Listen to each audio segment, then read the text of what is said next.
Good morning, everyone. I'm Krishna Muriki. I'm with Research IT, mainly concentrating on the BRC, HPC Savio program and acting as a user services person, interacting with the users of this resource and helping them use this resource. So let's let's start.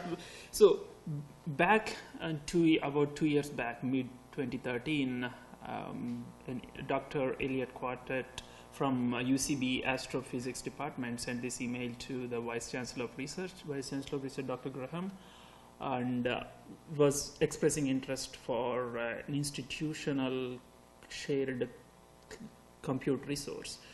That email started this whole effort, led to the creation of BRC program, and that's where we are. Savio cluster has been built.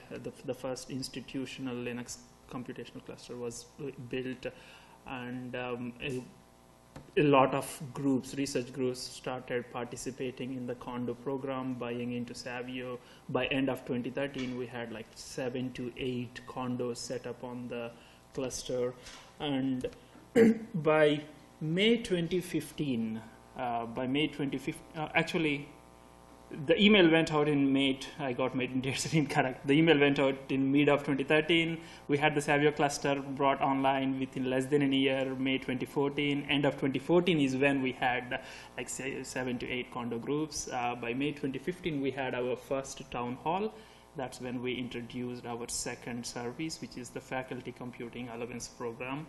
And I'll briefly talk about these programs in my next slides. In this first town hall, along with introducing the Faculty Computing Allowance, we also went into a lot of details about the Savio cluster architecture, the user environment, and how users can use it.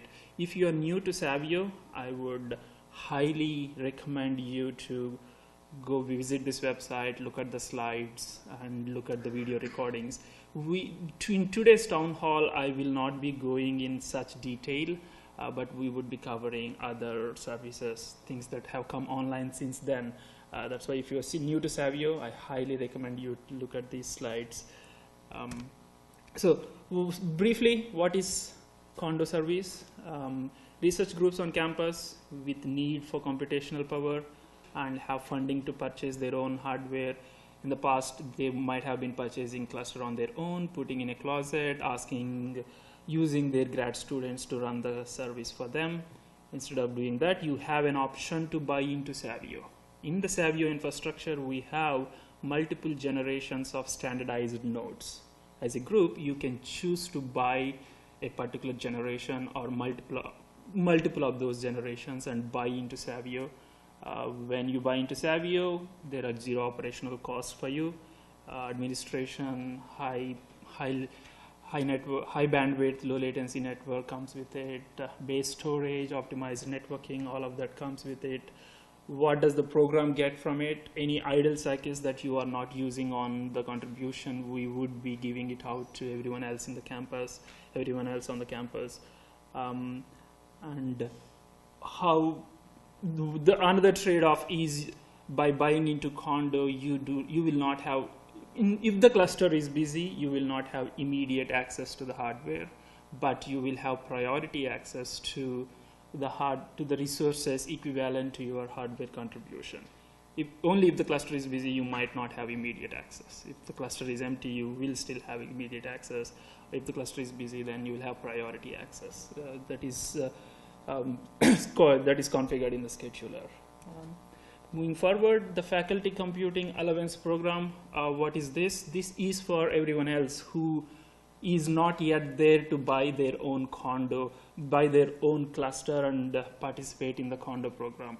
Or even if you have a condo and you want little more computing power than what Condo gives you, then yes, Faculty Computing Allowance is the program which you can use. Under this program, each faculty would get 200K service units. A service unit is, the way we define right now, is one CPU hour, one core hour. That is one service unit.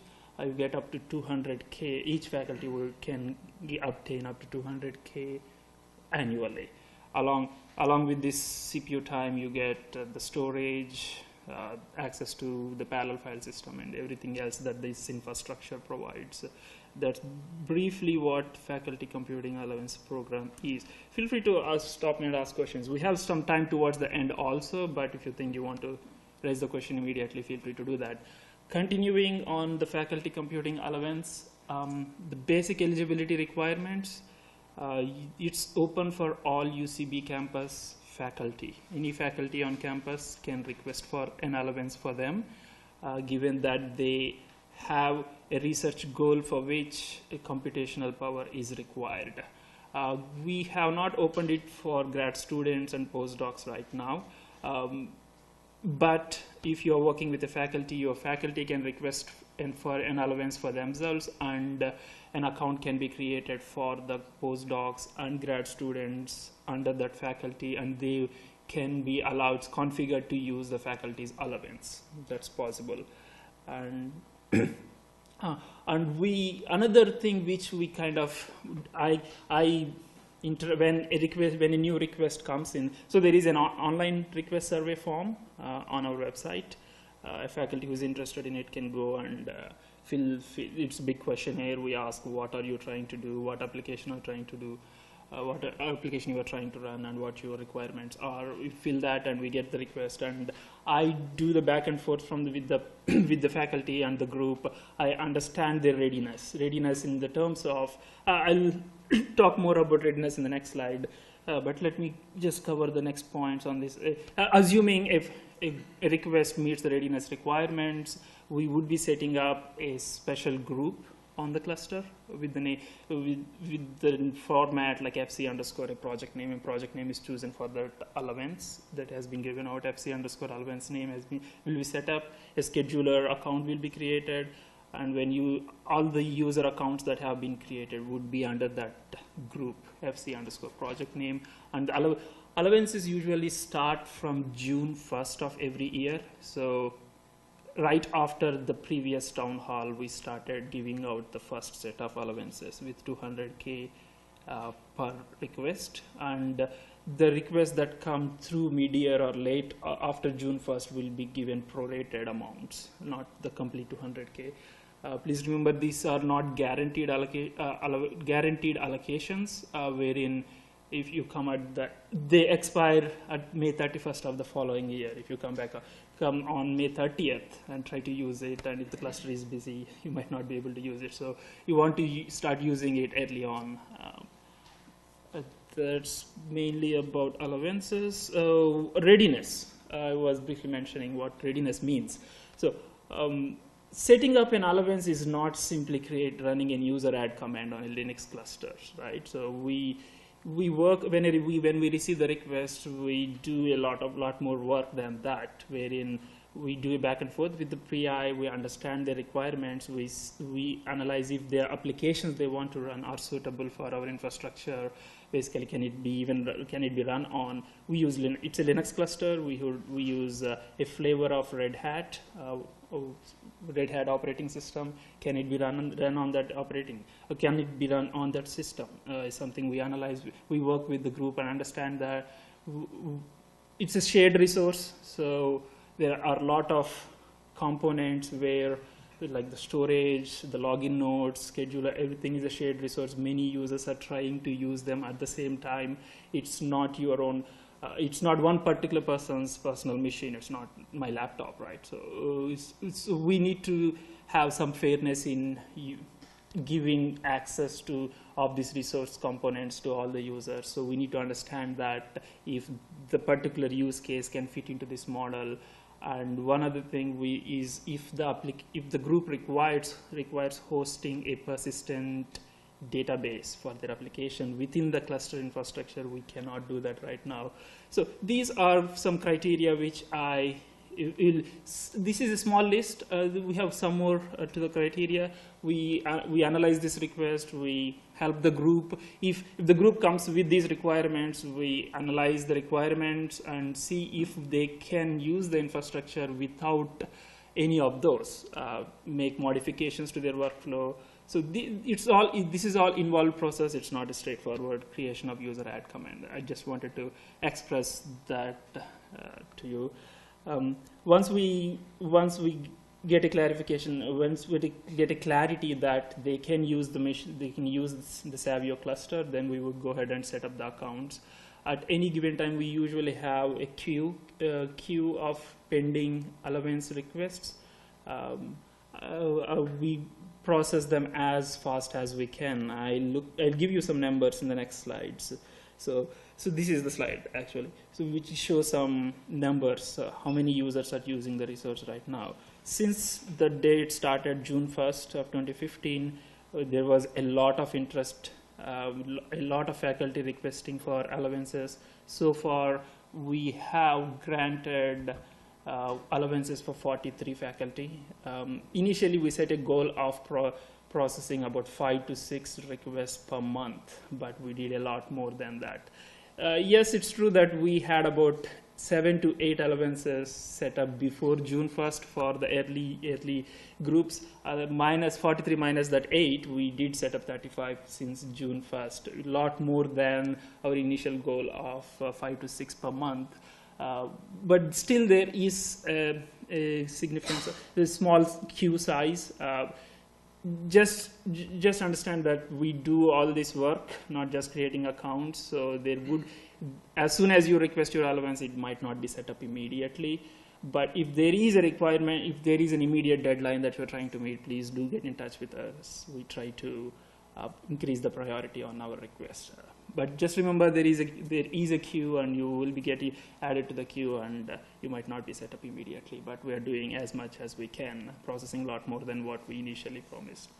And then the condo groups, since May 2014, that's when the initial Savio cluster came online.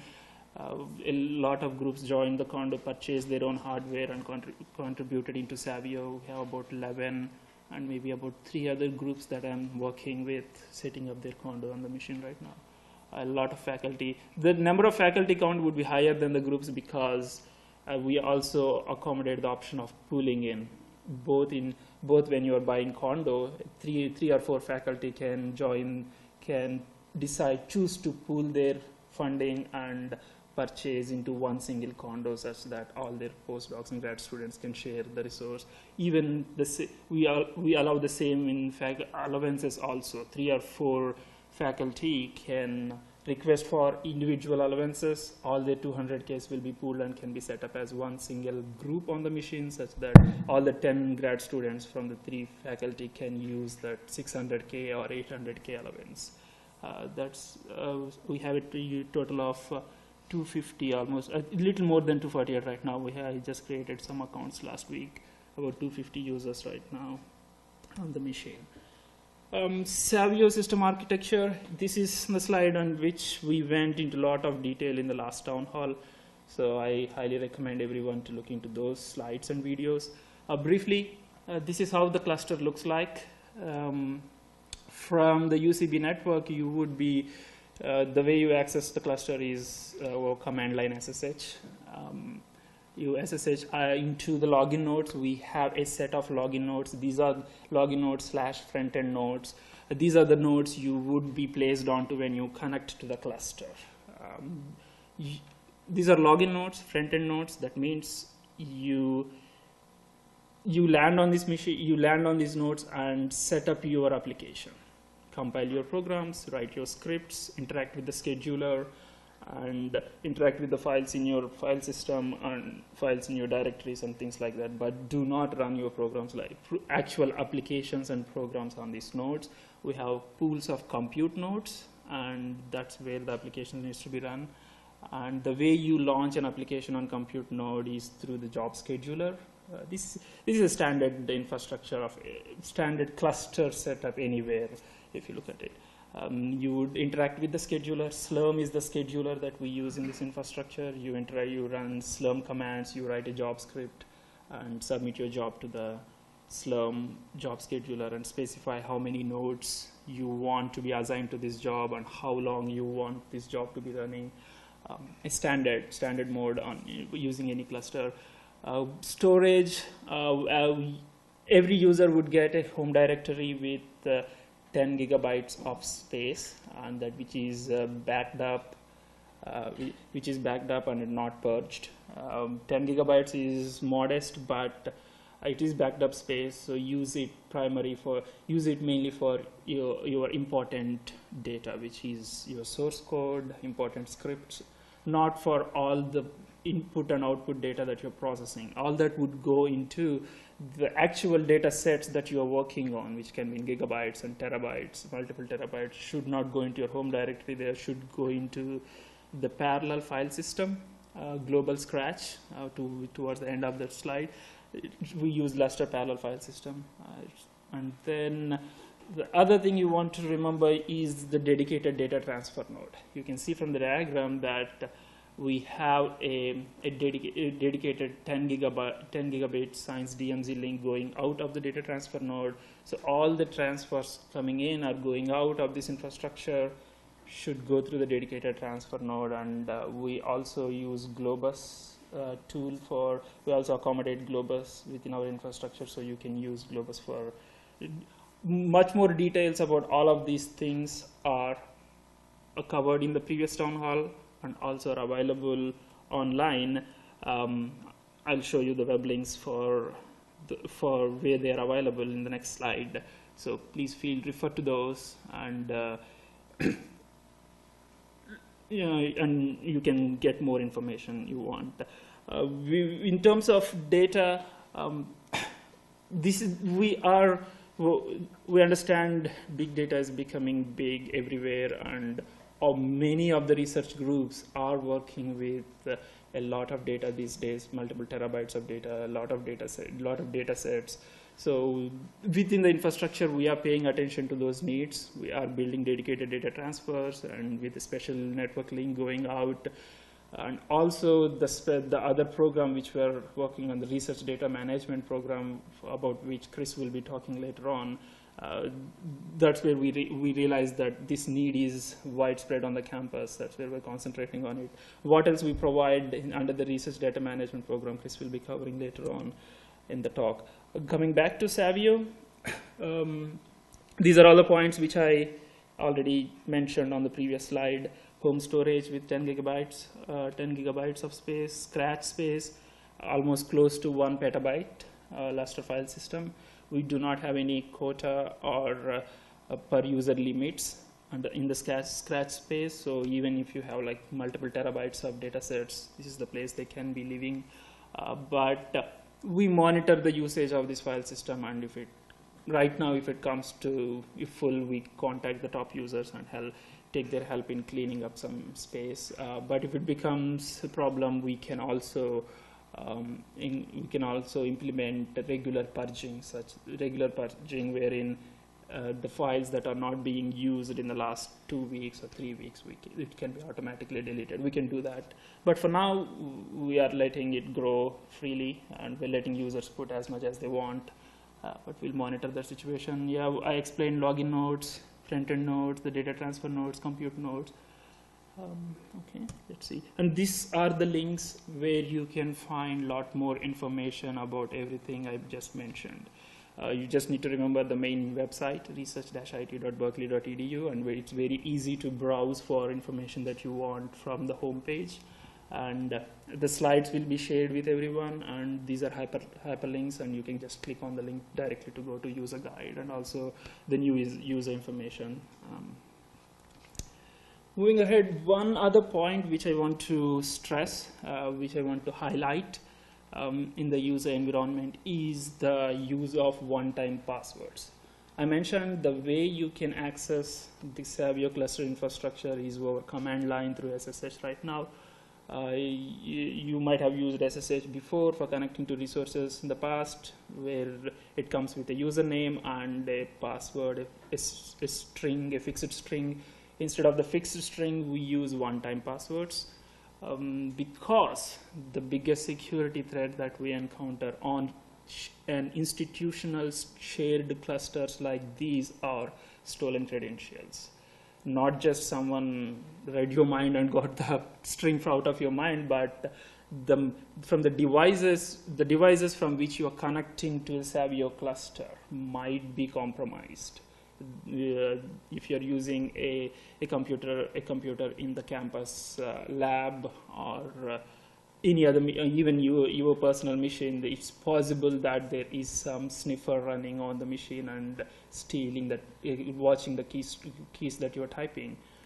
So that is the biggest threat, biggest security threat we have noticed, and that's why we use one-time passwords, no fixed strings. The way it works is when your account is set up, you would be sent links to a page where you can download a piece of software called Pledge, and that software you can install and configure on any of your devices, multiple of your devices, laptop, Office workstation, Windows, Linux, Mac, or even on your smart device, iPhone, iOS, or Android devices. And that software, you can use that software to generate one-time passwords on the fly, and you would use that number sequence as the password when you are connecting, when you are SSHing to the cluster. Okay, that's about one-time passwords. Little more details about what is available in the Savio cluster.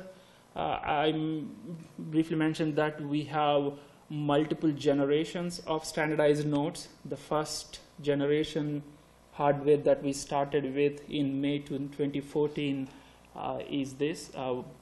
We had a 72 count of institutional contribution of 20 core, 64 gigabytes per node, 20 cores and 64 gigabytes per node. This is the first generation hardware.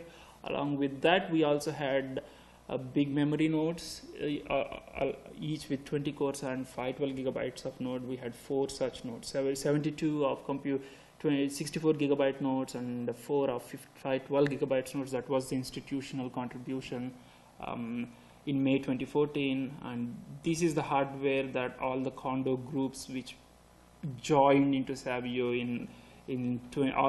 all through 2014 purchased also. All the 7 or 8 Condo groups that joined the program in 2014 purchased the first generation, and they joined the Condo. And later on, this year, we are expanding Savio. Excuse me, let me see what happened. Oh, Microsoft PowerPoint. Let's see. Is it helping us again?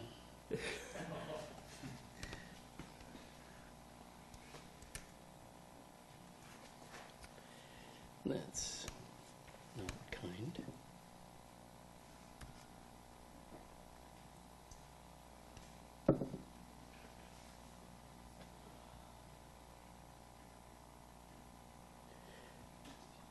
Right there. Yeah. Let you advance to where you were. There you go. Sorry about that.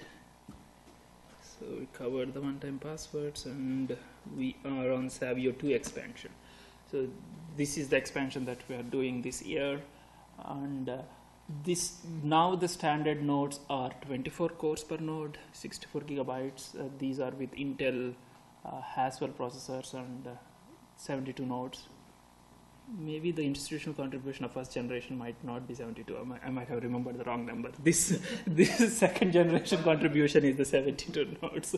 And the Condo groups that are choosing to buy now would be purchasing this kind of standardized nodes. And also in SAVIO-2 Expansion, we also are accommodating the GPU needs, groups that are using GPUs, NVIDIA GPUs. We have standard node for that also. We purchased 6 of these nodes. The institutional base seed purchase is 6 of such nodes, each with 64 gigabytes of memory and with dual NVIDIA K80 chips. So each K80 is like 2 GPUs, so a total of 6 times 4 per node comes to 24 GPUs is what we have in the machine right now, and research groups can choose to buy this kind of node and participate in the Condo if they plan to use GPUs. Okay. Next, as we are working through the program, we have been getting and offering these 2 main services, the Condo program and the Faculty Computing Allowance program. We have been hearing a lot of feedback from the existing groups who are already using Savio, and new groups who want to start using Savio if we can accommodate things like this, which is I did not mention it in the Savio architecture on the slide, but the way you can submit jobs on Savio is through the Slurm job scheduler. And one requirement that we had is the minimal allocations is node based, wherein if you're submitting a job, the least number of resources that can be assigned to your job is one node, not less than one node. You cannot ask for, if you remember, we had 20 core nodes, 24 core nodes, kind of. You cannot ask for only 2 cores. The least amount you can request is one node, which can be first generation node, 20 cores, or second generation nodes, 24 cores. That has been the standard from day one for various reasons. I can go into details why we're doing that if you're interested, but that's how it has been. With that, we have been getting requests for less than node allocations from other groups who have applications or workflows that cannot utilize all the cores on the assigned node to them. With that in mind, we started a pilot experiment of setting up a special Slurm partition to accommodate serial applications or less than node capable running applications. And we are making this as a special condo again. If your group has applications which would run only these kind of applications, then you can choose to buy these kind of nodes and participate in the program. Right now it's under a pilot category. We did make some purchase, but we have not released it to users yet. We're waiting for more uptake on this one. The standard node in this category would be a 12 cores per node, but at a much faster clock rate. The SAVIO-2 nodes are at 2.3 gigahertz processors, Intel Haswell processors. These are also Intel Haswell, but at a much higher clock rate, 3.4 gigahertz, because you are running on one single core and you want to go faster. And we also heard the storage, the options that we have in the infrastructure is the home directory 10 gigabytes and the parallel file system, Lustre parallel file system 1 petabyte. Those are the two options which I mentioned in the past. Both are not on individual compute nodes. They are central storage resources which are NFS or special Lustre mounts onto all the compute nodes, right? Given that there are groups with applications which are expressing interest of having storage local to the compute nodes on which their application is running. With that requirement in view, we started adding SSD-based flash storage onto these compute nodes. One application which we came across was SAS application. The way it works, it leverages writing a lot of I/O to local storage, and providing local storage would help that application. For requirements like those, we are accommodating these nodes with some local storage also. If you're interested in these, yeah, please do talk to us. We're looking for a lot more interest before we scale up this offering.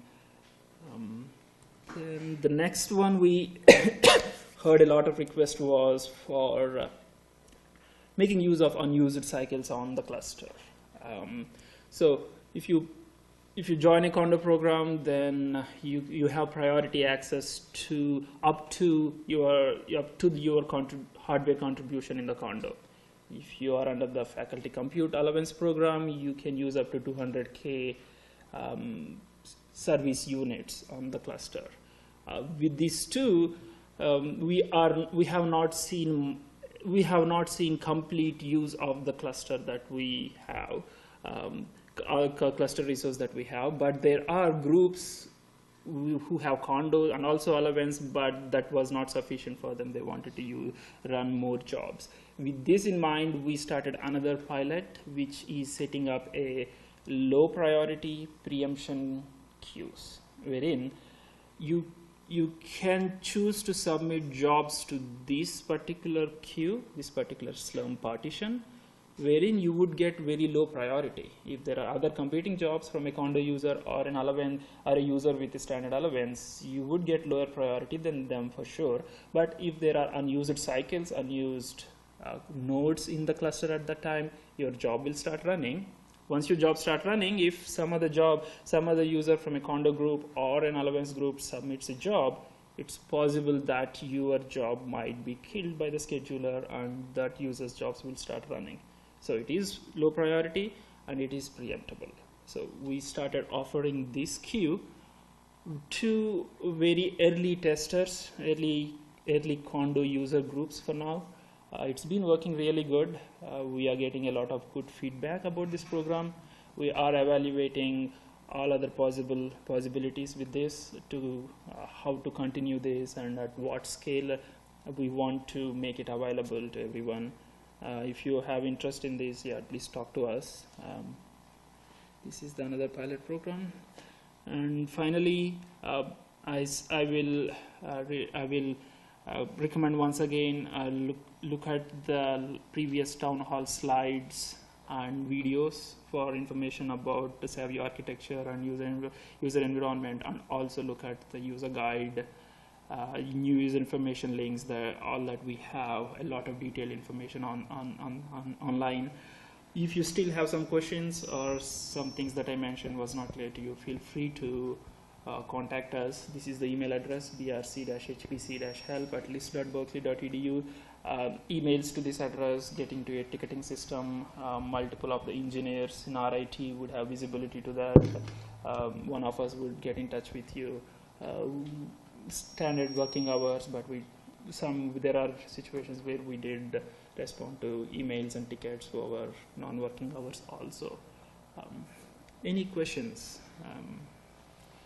I think I can do the slides.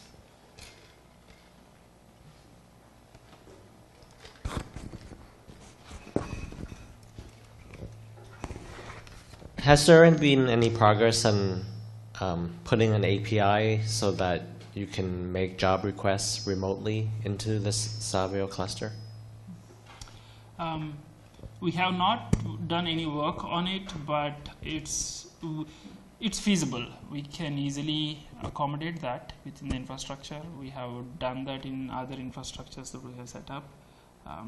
We can accommodate that, yes.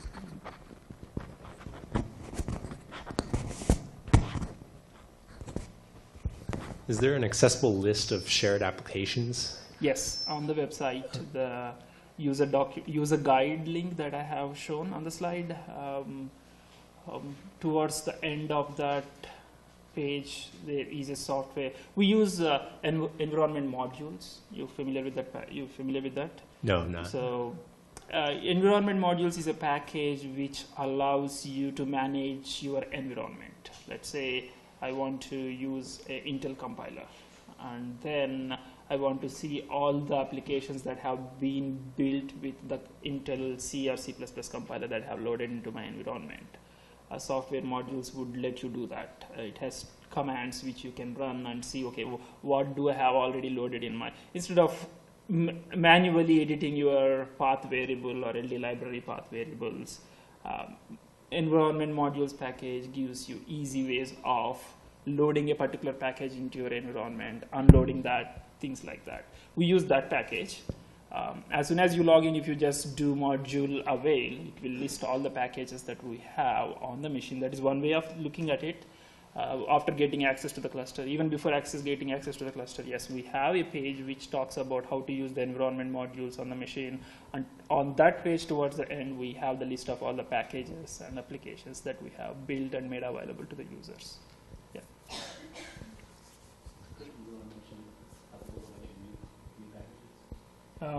So if you look at that list, and if what you want is there, then yeah, well and good. You just go ahead and fill the form and request for your allowance. If there are things that that you need, that you use, and not in the list, contact the email address, email us, and check with us if we can make it available to you. There are a lot of packages out there, hundreds of packages. We cannot provide all of them on the cluster on day one, right? So the approach that we have taken is any application or package which is used by like 3 or 4 groups or 3 or 4 users, we spend time and build it and maintain it ourselves. Like as a new release of that package, as a new version of that package gets released, we update it and we catch up with it. But applications which are used by one single group or one particular user, we try to we stayed away from building it into the general central software module form. We request users to build it by themselves into their folders and set it up on their own. If you have any questions, yes, we are available to answer the questions. But if you think more number of users are using it, yes, we will be able to add it to the central software module form. We also offer group directory space other than the 10 gigs home and the petabyte of scratch. Group storage wherein multiple members in your group are using that single application that you are building. Then yes, we can allocate a group directory for you. If you install it to that group location, everyone in your group will have access to that software which you have installed into your group directory, instead of every user installing and making a copy of the files into their own home directories and things like that. That's another option that we have. Yes? What's the wait time for new accounts? So the wait time for new accounts these days.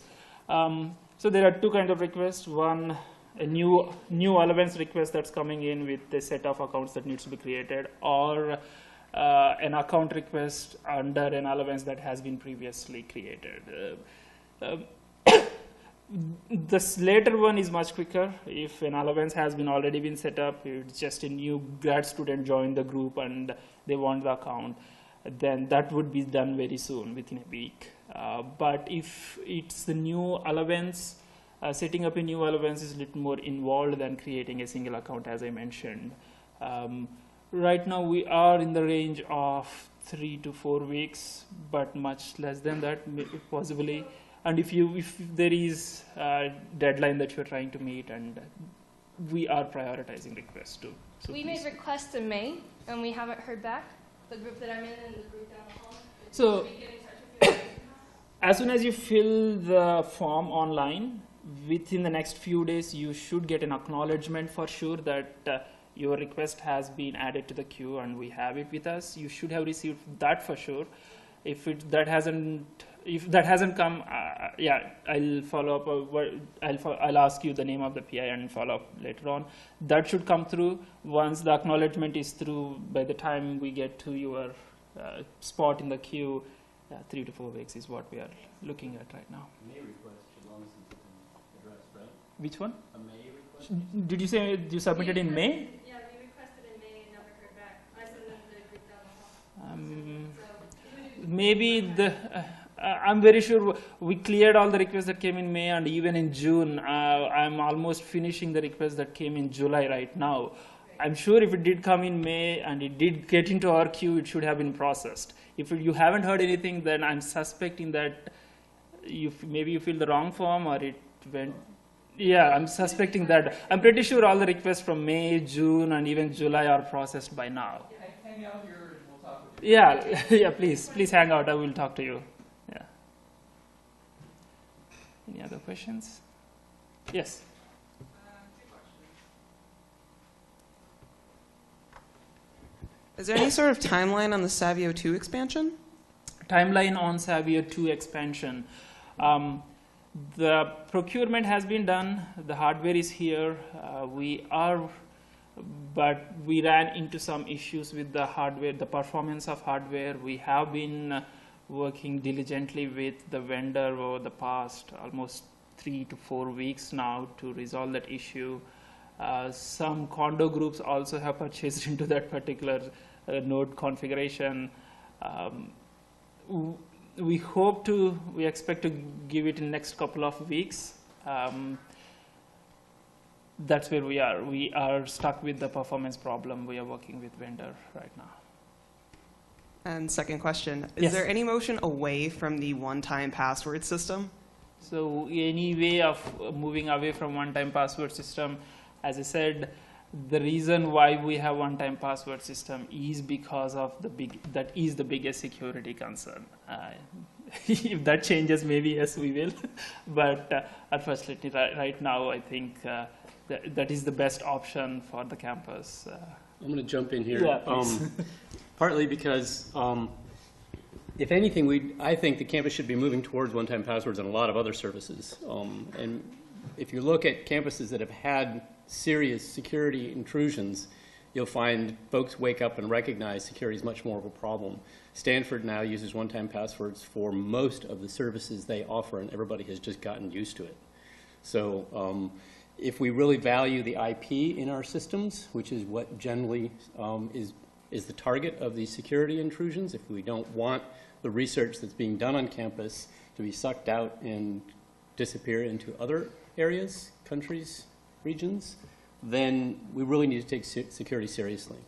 So I understand it's a bit of an inconvenience, but it really needs to become part of the general workflow on campus, frankly. Yeah. Any other questions? If not, I'll invite Aaron Kulich, who would be talking about the cloud services that we offer under the program. Thank you.